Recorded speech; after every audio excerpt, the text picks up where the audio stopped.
Welcome back. Donald Trump has been indicted on more than 30 charges. There's been no official word on the exact nature of the charges, but it's rumoured to involve hush money paid to porn star Stormy Daniels during his 2016 campaign. Trump has slammed the indictment as political persecution. Let's get more from our New York correspondent William Denselow. William, great to chat to you. Now, this indictment marks the first time in U.S. history that a current or former president has faced criminal charges. Can you tell us what those charges all are? Is that known in the public yet?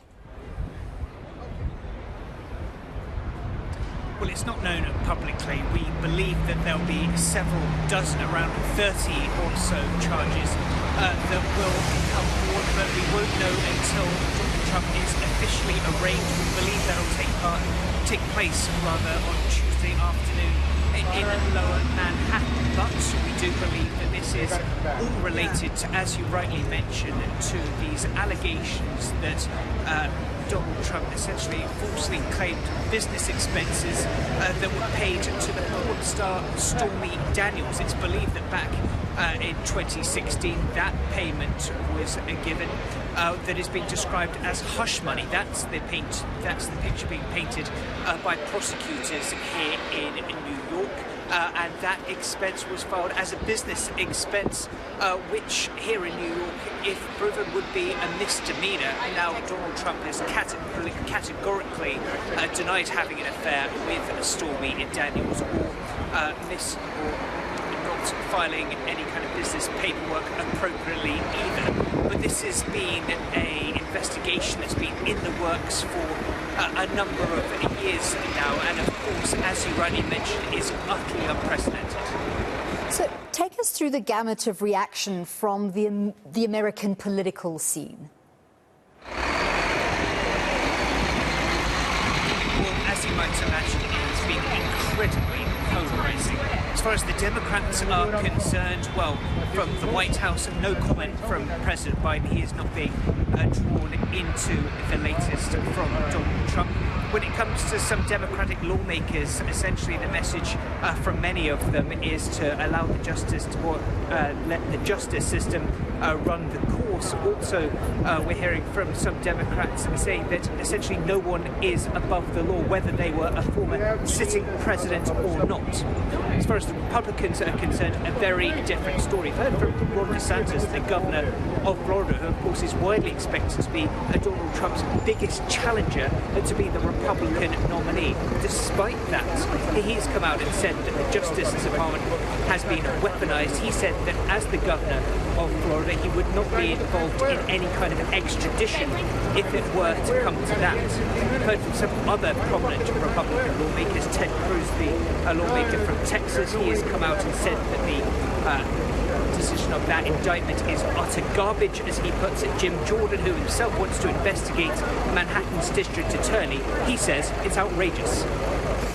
So very polarizing reactions, as you've said there. Reports say this doesn't necessarily mean the end to his 2024 presidential campaign, but it might make the road ahead a lot rockier for him. Have we seen any drop in support for Trump?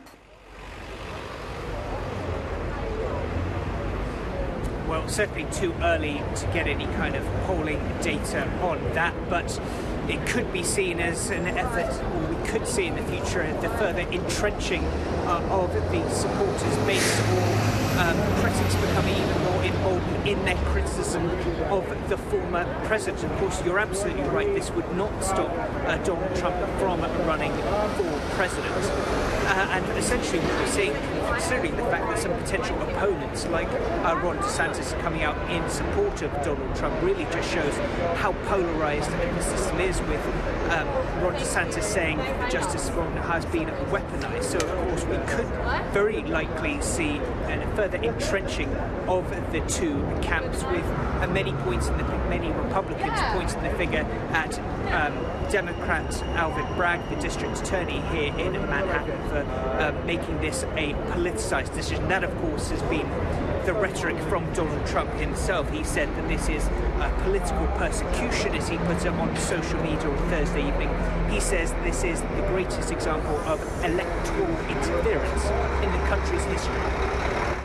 Does this indictment have any effect on other notable investigations, lawsuits and controversies currently surrounding Trump? The issues seem to be quite separate from, for instance, the insurrection issues. But do you think there could be any conflation of the controversy surrounding him? At the moment, these are very much siloed cases. These are cases that have been running concurrently in the background across, not just here in New York, but across the country. Of course, just here in Manhattan, of course, we know that the Trump organization has already faced legal action when it comes to allegedly inflating, deflating a value of assets. There are as any other person would be treated, despite being incredibly wealthy and politically influential. And a lot of questions raised about whether we can expect at Tuesday's arraignment to see what is termed in America as a perp walk, where the perpetrator is paraded by the police, sometimes in handcuffs, sometimes not, but very physically escorted by the police during that arraignment process. Would it be abnormal for a perpetrator or someone being arraigned not to have this procedure? First of all, there's absolutely nothing normal about what we can expect from this arraignment. It is totally unprecedented, so it's uncharted waters that we're all trying to navigate going forward.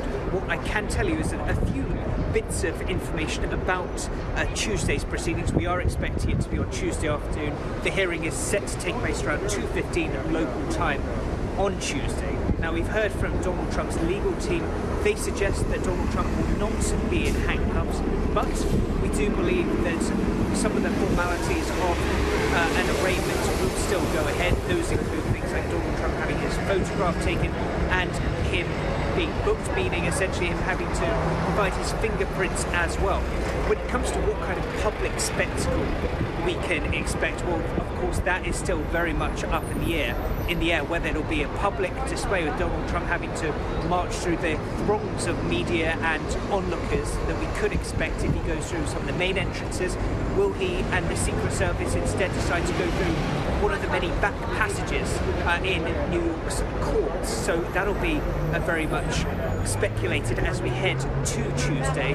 And of course, there's the big question is whether Donald Trump himself will want to make it a public display, considering the fact that he says that this is politically motivated. Thank you so much. I'm sure the eyes of the world will be on that arraignment on Tuesday, and South Africa will certainly be watching alongside. Thank you very much. New York correspondent William Denselow giving us an update on the indictment of Donald Trump. The first